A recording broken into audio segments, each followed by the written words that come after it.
On Minibuzz today we talk about what should be done to people who deliberately infect others with HIV AIDS knowingly olinga amanyi nti alina akawuka naye n'agenda mu maaso n'agira n'akasiiga munne.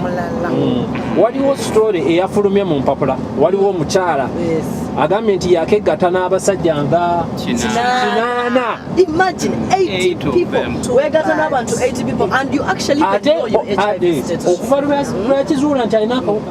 Kati bamubuuzizza nti kati gwe towulira muli mutima nti n'agamba tebinkwatako oli yayagala bw'aba ayagala nze muwa service. So what is your take on that, Sebo? Honestly. Thank you so much. Now there is something you two have not mentioned. Yes. That lady said that even if she tells the men to wear the condoms, they always refuse. You get it? Now, for a man who has refused to put on a condom, yet he knows he's gone in for a sex worker, who should we put the blame on to? Should we blame the sex worker or we blame the man?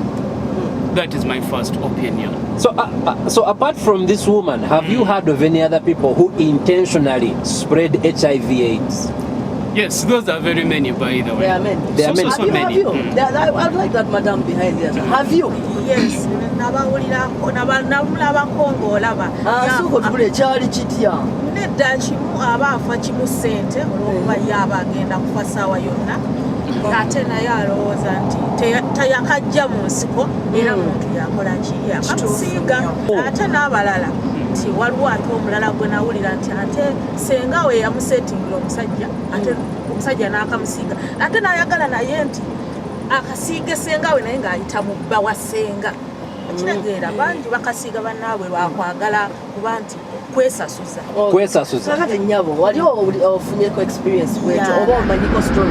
Nze story gye nawulira in fact yali mukwano gwange nga tumaze ebbanga nga twekuuma ekiseera kyatuuka tumaze okusoma afunye omwami bamutwalidde mu bitiibwa nange nempulira nga nsaaliddwa nnyo naye babatuuka batwala obbacekinga for HIV omwami yayitira eri n'agulirira abasawo results zigenda okujja nga balaga nti mulamu talina kawuka kyokka ng'omwami yali mulwadde bannange embaga yabeerawo byonna nebiggwanga bwe mubimanyi after 2 years mwami we n'afa ng'afudde bulwadde naye mukwano gwange yabikaminga wild n'atandika okusiiga buli kitonde ekisajja nga bw'okiwulira era bwenjogerera yafa. It was too unfortunate. Kyali kibi nnyo nnyo era omuntu asiiga omuntu obulwadde ng'agenderedde bambi kibi nnyo kiruma.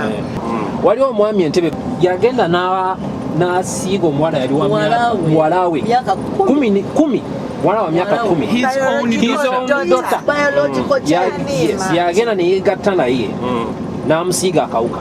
And the judge said he could not give him a punishment kubanga mu mateeka teri kibonerezo ekikwatagana ku nsonga eyo. According to the Constitution of Uganda as it is right now, we do not have a law that punishes someone who does it intentionally. Akati ekyo ky'oyogedde kirungi nnyo nti nno tewaliwo mateeka kati ne bwe tunayogera atya nti no bamukole kino kati kye tulina okulwanako tulabe palamenti tekawo etteeka ku kintu ekyo kubanga ne bw'onoyogere nobona okola bylaws eno nti no tulina kukola kino na kino nga palamenti tebataddewo etteeka byonna tujja kuba tukola ki tolabera bwenukeekonya enkodi bagende mu kkooti kubanga ekyokwogera buli asobola okuba yamuwaayiriza nti no yayita eri oba n'akola atya tegamba kkooti erina okwapuruvinga ekintu ekyo beyond doubts kubanga omukazi naye asobola okuba yasikiriza omusajja mu ngeri n'agamba nkoze nti okulaba nti omusajja ono omukazi ono muwininga. Story nawulirako omuwala yali ku kyalo saidi zebugerere kiki ekyamutuukako yali asoma nga omanyi ng'asomerako wala naye nga waliwo omusajja atera omutwalako omusajja mugagga omuwala oyo nayagala omusajja ng'amutwalako buli lunaku amuguliranga omanyi fish and chips abise my miss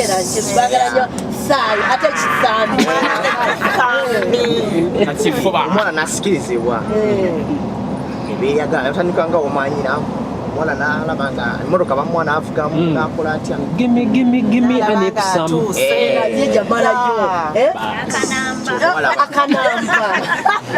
wayitamu ebbanga ettono omuwala n'ava ne mu ssomero omusajja nga amaze omukolera edduuka naye omusajja n'afa omuwala n'asigala naye omuwala n'agenda nga atta bavubuka bonna kwegamba n'agenda nga asiiga bavubuka yali amaze okkizuula nti alina akawuka bamugambanga naye ng'agamba tebamwagaliza.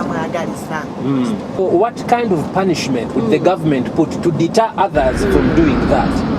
badde ngamba bwenti tata katujje badde ngamba bwenti yesebo bwebanga gavumenti ebadde esobola okwagala okulwanirira obulamu bw'abannansi nze ngamba yali badde esaawa emisomo kwegamba ne gigenda nga giyitiŋŋana mu buli kyalo mu buli bitundu okusinga ate okuŋŋaanira awamu kati ogera n'owulira emisomo oluusi bw'ogiwulira ng'egyo bakuŋŋaanira mu bibuga kakati ate oluusi waliwo abantu abali mu byalo eno atamanyi na Kampala oluusi ng'ayinza okubanga bw'agenda e Kampala kimutwalira emyezi ng'esatu okudda e Kampala oluusi n'omwaka amazima gennyini nga tazze Kampala kati ye Kampala bw'anaaba ayise e Kampala n'agenda abuliriza omusomo guli sayidi kiwano kwegamba omusomo bwagumutuuseeko wali waali yesebo kati kwongerako nze nkolera Sudan mu Juba kulikayo bannange mulaba ankomane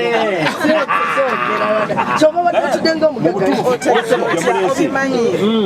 nungi nnyo oba waliwo nalulo mu biseera byange ebyeddembe nga ndi mu mawulire otuuka n'olaba nga oli yaleeta omwana omuwala naye ate omwana oyo mwennyini olwedde ng'akimanyi mulwadde ate n'agezaako okusikiriza obwana obwa boosi we ate n'abukozesa infact nakisoma buno obulenzi agezaako nnyo okulaba ng'akola ki abukozesa infact to me I was painful kuba ffe tetubeerawo wano oyagala omukyala akoleko naawe obeere ng'okola. For those of you watching us at home, this is Minibuzz Uganda. This is what Miriam Akiro of Uganda had to say about some of the things that are being done by the government and legal and social, by civil society organizations on this issue of people infecting others deliberately with HIV. Let's take a look.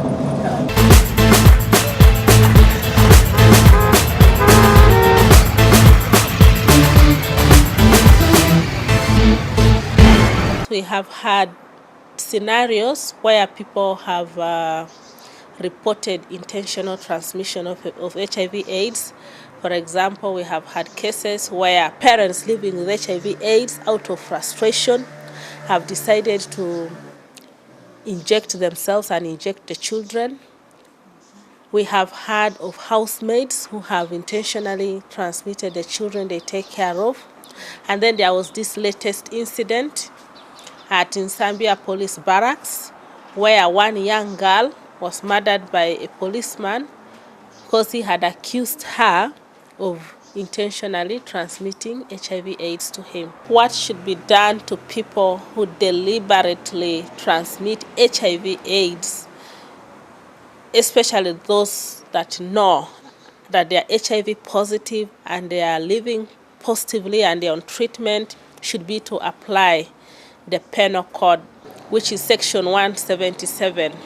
Whereas we appreciate the need for an HIV legislation, we believe that intentional criminalization under the HIV bill will defeat the intent of the bill to prevent and manage the HIV, since the fact that knowing your HIV status will automatically criminalize you, and not knowing your HIV status will be a best defense in a criminal lawsuit. We also believe that this will oppress women who are the first to know their HIV status through pre- and postnatal care, and they shall be blamed for this. We also think the women shall easily be sued by their children for deliberately transmitting HIV/AIDS to them. So this is the reason that we feel criminalization should be completely deleted under the HIV bill, since it's already catered for under the Penal Code Act Cap 120. Ng'omuntu what would you advise either yourself, your children, your neighbor? What would you advise them to do to avoid ending up in this? Clearly we can see they're using unprotected sex cells, you know. So whose statuses you don't know. You know, actually there are people who assume, since me I've slept with 19 girls, I might have. I'm already. Yet they are not. And yet they are not. So that is a clear signal that people are using unprotected sex, and we are asking what should be done. Nze kyengamba abasajja bandibadde nga babakuba ekiyiso Mzee itokiriza lwaki oganye nze kyengamba bw'oba ng'oli infected at least etteeka ofunemu omunno oba mukyala munno nga yali infected kubanga ekintu ekyo with sex bwebanga toliwo oluusi obaako nebikubulako n'obwongo tebutambula era bino byonna why you are doing this tugenda ekampala it is because of sex. Why? Ofuna omukyala n'ofuna abaana kikwanyisa okubeera n'okubeera n'omukyala ng'ali infected ate si batekewo akakawaayi nga muli babiri n'ekiro kyogamba nti mbere gundu nesaba n'oba okukola ki ndowooza ensonga enkulu ku kintu kino eva ku mitima gyaffe. Behavior change y'ensonga enkulu ennyo bino ebintu byonna. Kiki kyokola behavior change? Kati omusajja yenna n'omukyala yenna singa tuba tuzzeeyo ku nnono zaffe n'omanya nti nze Danisa nina omukyala wange ali atya buli kizibu kyange kyonna ekyetaagisa those issues she is there for me. Naye n'akitegeera nti buli kizibu kye kyonna ekyetaagisa omusajja he is there for me. Ndowooza ekiyinza otuyambako. Nzijukira omukulembeze w'eggwanga mu yagamba nti akawuka kano abantu banoonya kanoonya bamanyi we bajja okukasanga ate nga mutuufu. Yes madam. Omukwomo ng'akeera ku makyanga bwe tuli wano n'adeclaringa nti bannange nze ndi mulwadde w'akawuka kano ensi n'emutegeera. Nze mukama wange yatwalanga abalwadde ku mild May kati bafunira eddagala eryo ekiseera kyatuuka n'afuna ssente ezimala n'azimba eddwaliro awo wennyini ekabubbu. Kati abalwadde bajja kyere n'ebitabo byabwe ne babakansolinga ne babawa amakerenda. Waliwo ensonga erala makasi. Omuntu ayinza okuvayo n'adeclaring nti ze bannange ndi bwe nti let's say nti musajja nganze community era around nemanya nti omuntu muki mulwadde naye memba ayinza okuva mu community eyo n'agenda n'atuukira omwami ono ndi ba initiating a relationship oyo n'agamba bamuwayiriza si mulwadde ebyo bya ddogo ebyo byaki n'ebyo gyebiri sooka owulire bino.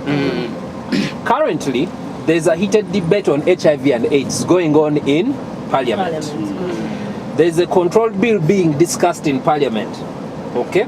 The bill proposes that every person shall take personal responsibility, steps towards being precaution to protect himself or herself from being infected with HIV/AIDS. This means that the person shall use a condom or any other reliable means of protection.